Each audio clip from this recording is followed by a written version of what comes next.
Ayan, good day guys, ito isang mapagpalang araw sa ating lahat, no? So mayroon na naman kami guys dito ang service na Panasonic automatic washing machine. So ang problema nito guys, auto drain, no? Nagdi-drain siya habang nagkakarga ng tubig. So hindi siya nakakaipon guys ng tubig, no? Kaya ang nangyayari pag nagkakarga siya ng tubig, diretso labas. So ang ginagawa namin nito guys, binabaklas natin yung drain motor, no?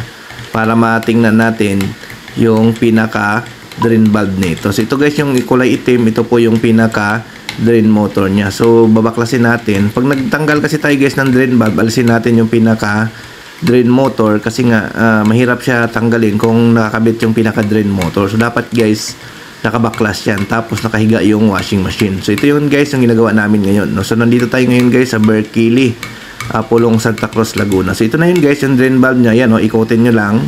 Then, pag naikot nyo na yan, ayan, matanggal nyo na sa kagad. Ganun lang ka-basic guys, kasi mayroon siyang guide lang, no? So, madali lang siya alisin. So, ayan. So, ito guys, kinakapa namin. Mayroon na nga kami nakitang barya dito. Ayan, no? Sa loob, no? Medyo mahirap siya tanggalin. Mayroong barya kami nakapa dito. So, ito yung dahilan guys kung bakit nagkaroon siya ng auto-draining, no? So, iwasan po natin na magkaroon ng mga barya kapag tayo ay naglalaba. I-check natin yung mga pantalon, mga shorts, no? Yung mga bulsa. Kasi guys, tulad nito guys, sa halagang sa barya lang, gagastos kayo, no? Tulad niyan, pag magpa-service kayo sa amin sa mga ganitong problema, ang minimum service fee namin sa mga ganito ay 900, no? Depende sa layo, no? Kung malayo kayo, mas mahal kasi nga mayroon pa tayong toll and gasoline na charge, no? So sa ganitong simpleng bagay lang magagastusan kayo, kaya dapat lagi nyong i-check guys yung mga bulsa ng pantalon at saka shorts kapag bago nyo ilagay sa inyong mga washing machine. So applicable ito guys sa lahat ng brand ng washing machine, no? Kasi yung barya guys hindi niya kaya ilabas, kaya kumakalang yan, no? Bumabara yan doon sa pinaka drain valve. So yun po yung nagkukos lagi ng pag auto drain ng mga washing machine, no? So ito guys, no, medyo nahirapan nga kaming kunin ito kasi nga ayan. So ito yan guys, oh yan, tinanggal na, no? Pinahiga-higa pa namin yung washing para lang siya matanggal, no? So ayan. So yun, no? So may mga nagtatanong bakit mahal yung service fee sa mga ganito, no? So sa iba nga guys, pag sa NCR area kayo 2.5 ang singilan sa mga ganyan, no? Kasi nga ito guys ang auto draining kasi actually kung titingnan nyo madali lang siyang gawin, no? Yan. Pero siyempre dahil kung hindi ka naman kasi marunong, kung hindi mo napanood yung video na ito, hindi mo ito magagawa, no? So ayan. So yun nga, ingatan nyo na lang guys yung washing machine nyo. Huwag nyo lagyan ng barya, huwag nyo siyang gawing alkansya guys, no? Ayan. So isa pa nga guys, nakakasira din yung mga barya, no? Kapag pasok yan sa loob ng drum, minsan nabubutas din yung drum, no? Kasi nga kung hindi siya babagsak yan sa drain, doon yan kumakalansing sa loob, tumatama yan doon sa kanyang sa drum, no? Minsan nabubutas po. So yun po dapat maingatan natin, no? Ayan. So gagawin namin dito guys, pabalik na natin yung pinaka drain motor, no? Para matesting natin.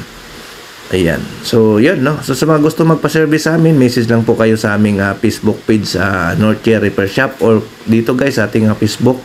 Pwede rin kayo mag-direct message sa amin, no? So, nagsiservice kami ng Cavite, Laguna, Batangas, no? So, ayan. So, ang line of service natin, aircon, automatic washing, yan. So, ref, gumagawa tayo. Mga microwave oven, yan, gumagawa tayo. Kami po ay home service, no? Home service po ang ating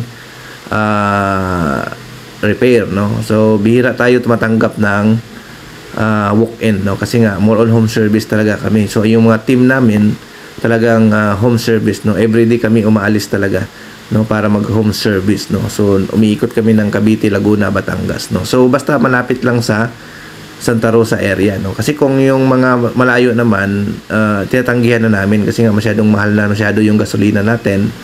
So mabigat na rin sa part ng customer. Kaya nga minsan tinatanong talaga natin kung taga saan yung customer.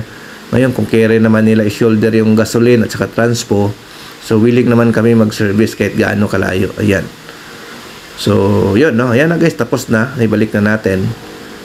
Ayan. So ito ipapatayin na natin. So ang pag-test nito guys, yung auto draining na yan, no? Ang pag-test niyan, tulad niyan, buhusan nyo lang yan guys ng tubig, no? Sa loob. Buhusan nyo ng tubig, tapos tingnan nyo kung tumatagas pa, no? Buksan nyo, buhusan nyo ng tubig.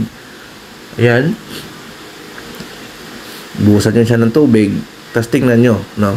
kung tumatagas pa, no? Kasi nagkataon guys, walang tubig dito sa sinerbisan namin ngayon, no? Nagkaroon ng water interruption, no? So ayan, binuhusan natin.